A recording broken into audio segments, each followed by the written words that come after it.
Piece party की जनसभा को राष्ट्रीय अध्यक्ष डॉक्टर अयूब ने किया संबोधित। नवाबगंज बहराइच विधानसभा क्षेत्र मटेरा में अपना जनाधार बढ़ाने के लिए पीस पार्टी जी तोड़ मेहनत करने में लगी हुई है।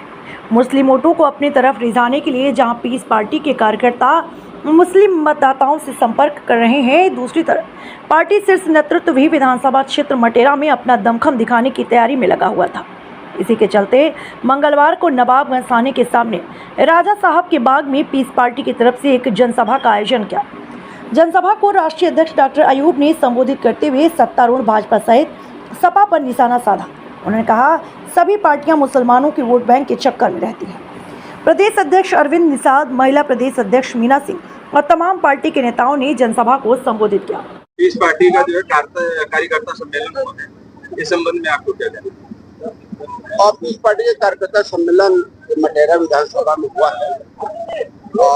उत्तर प्रदेश के सभी विधानसभाओं में ये कार्यक्रम पीस पार्टी का चल रहा है और हमारी कोशिश है कि जो और समाज की समस्याएं हैं, खासतौर पर मुस्लिम समाज की, पिछड़े दलित समाज की जो समस्याएं हैं उसको पार्टी कार्यकर्ताओं को अवगत कराया जाए और इन समस्याओं का समाधान कैसे हो सकता है, इन समस्याओं का हल कैसे हो सकता है, इसको भी बताया जाए।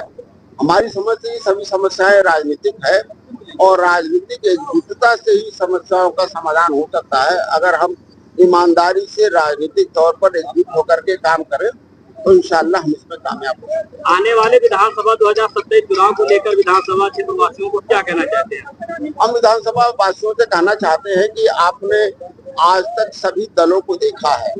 सभी दलों ने चाहे जो भी नारा दिया हो, चाहे हिंदुत्व का नारा दिया हो, पिछड़े का नारा दिया हो, चाहे समाजवाद का नारा दिया हो, बहुजन का नारा दिया हो, सेकुलर का नारा दिया हो, बस सभी जितने भी नारे दिए हैं वो नारे के नारे रह गए हैं। पर सभी के कार्यशैली वो धार्मिक और जाति भेदभाव कर रहा है और दूसरे समाज को उनको इंसाफ न देने का रहा है। सर, पीस पार्टी की विधानसभा चुनाव को लेकर कैसी तैयारी चल रही है? इस पार्टी की विधानसभा चुनाव लेकर के तैयारी चल रही है और हमारा ये उद्देश्य है कि हम कम से कम 50 सीटों पर विधानसभा स्तर तक, बूथ स्तर पर, विधानसभा स्तर जाकर के बूथ स्तर तक हम विधानसभा चुनाव की तैयारी करें और उसी के लिए कार्यक्रम चल रहा है। अभी जो कार्यकर्ता आए थे वो बूथ स्तर के कार्यकर्ता आए थे, उन्हीं का सम्मेलन हुआ है और हम यही कार्यक्रम पूरे विधानसभा में कर रहे हैं और कम से कम 50 विधानसभा हम 2027 के चुनाव के पहले तक तैयारी इंशाल्लाह कर रहे हैं। सर, इस बार जो है नई हर्ष के साथ में जो पीस पार्टी पे आएगी, क्या फिर आगे बढ़ेगी पीस पार्टी? देखिए, पीस पार्टी लगातार काम करती रही है मगर अब विधानसभाओं स्तर, पहले जिला स्तर पर कार्य कर रही थी पीस पार्टी, अब विधानसभा स्तर पर और बूथ स्तर तक की तैयारी कर रही है क्योंकि चुनाव तो बूथ स्तर पर होता है। इसलिए बूथ स्तर पर पीस पार्टी चुनाव की तैयारी कर रही है और बूथ स्तर के संगठन बनाने की कोशिश कर रही है। सर, क्या गठबंधन में भी आएगी? अगर गठबंधन हो रहा है तो क्या पीस पार्टी गठबंधन में भी आएगी? पीस पार्टी चाहती है कि सभी जो समाज के उपेक्षित वर्ग है उनको न्याय तभी मिलेगा कि एक बड़ा गठबंधन बने और उस गठबंधन में समाज के सभी कमजोर तबकों के लोग शामिल हों और सबको उनकी आबादी के हिसाब से हिस्सेदारी मिले, विकास में हिस्सेदारी मिले, नौकरी में हिस्सेदारी मिले, शिक्षा में हिस्सेदारी मिले और जो भी देश के संसाधन है उसमें सबको बराबर की हिस्सेदारी मिले, तभी न्याय हो सकता है, तभी समाज के कमजोर तबकों का विकास हो सकता है। पिछड़े वर्ग और मुस्लिम समाज में जो अत्याचार हो रहे हैं उस संबंध में आपको क्या कहना है? देखिए, ये अत्याचार जो हो रहा है वो राजनीतिक लाभ के लिए हो रहा है और जो नाइंसाफी हो रही है वो राजनीतिक लाभ के लिए हो रहा है। मुझे लगता है कि समाज को इसको ये समझना पड़ेगा कि ये धार्मिक और जातीय लड़ाई नहीं है बल्कि संघर्ष है राजनीतिक हासिल करने के लिए। जब तक हम असल बात समझ नहीं आते और उसके लिए मजबूत एक कार्यक्रम नहीं चलाते तब तक इस समस्याओं का हल नहीं होगा और लोग हमें धर्म और जाति बांट करके, नफरत फैला करके सत्ता हासिल करते और देश और समाज का शोषण करते रहेंगे। जनपद बहराइच में सभी सीटों पर लड़ेगी? अगर गठबंधन नहीं होता है तो पीस पार्टी सभी सीटों पर लड़ेगी क्या? और पीस पार्टी करीब जहाँ भी मजबूत रहती है, जहाँ भी होते हैं वहाँ चुनाव लड़ती है। 2015 में 208 सीटों पर चुनाव लड़ चुकी है, वहां पर हमारे संगठन है। हम कोशिश करेंगे कि अगर गठबंधन नहीं होता है तो हम जहां जहां पीस पार्टी के संगठन वहां सब चुनाव में हिस्सा लेंगे। है तो ये धर्म मजहब की लड़ाई नहीं है, ये मस्जिद मंदिर की लड़ाई नहीं है, बल्कि ये लड़ाई राजनीतिक लड़ाई है, हुकूमत हासिल करने की लड़ाई है। और अगर आज हमारे मस्जिद पर, अगर खानकाहों पर, मदरसों पर बुलडोजर चल रहा है तो इसलिए नहीं है कि मोदी जी को और योगी जी को मुसलमानों से, मस्जिद से नफरत है। उसका मतलब ये है कि अगर हम एक मस्जिद गिराएंगे तो हमारा हिंदू वोट पोलराइज होगा। सत्ता के लिए करते हैं। अगर उन्हें पता चल जाए कि मस्जिद बनवाने से उनकी सरकार, भाजपा की सरकार बनेगी, तो कल मोदी और योगी जी मस्जिद बनवाना शुरू कर देंगे, गिराना तो दूर। तो ये बात बिल्कुल समझ लो। अगर अखिलेश जी आपका नाम नहीं ले रहे हैं, आपके लिए संघर्ष नहीं कर रहे हैं, तो बिल्कुल साफ है, वो जानते हैं कि हमारा पिछड़ा दलित वोट जो आज भ्रम में पड़ गया है, वो वोट कट जाएगा। अब मियावा जाएगा कहां? ये तो मजबूर होकर के हमारे झोली में आएगा ही, मगर यही मजबूरी खत्म करना है, यही हालत बदलने की राजनीतिक कोशिश करना है। बहुत सारे हमारे साथी कहते हैं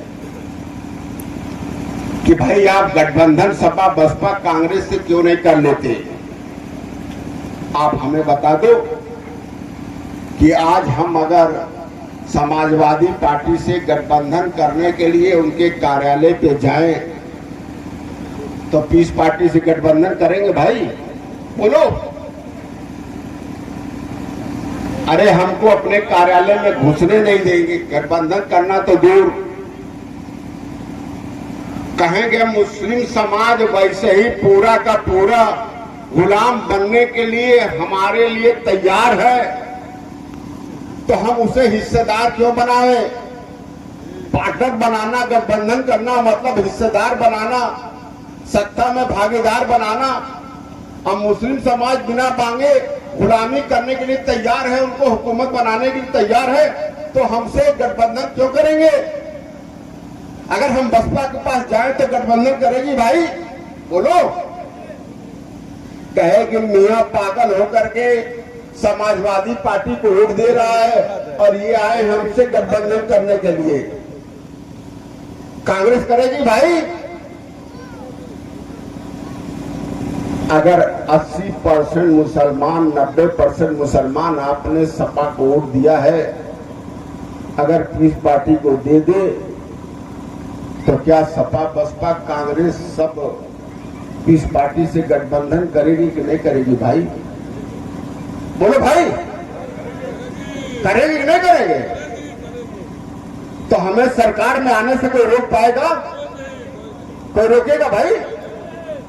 फिर हमारे पर जुल्म हो पाएगा? क्या मोदी जी और योगी जी की हैसियत होगी कि हमारे मस्जिद मदरसे के और खानकाहों की तरफ नजर भी उठा के देख ले? उनकी हैसियत होगी? तो साफ सब कुछ तो हमारे हाथ में है।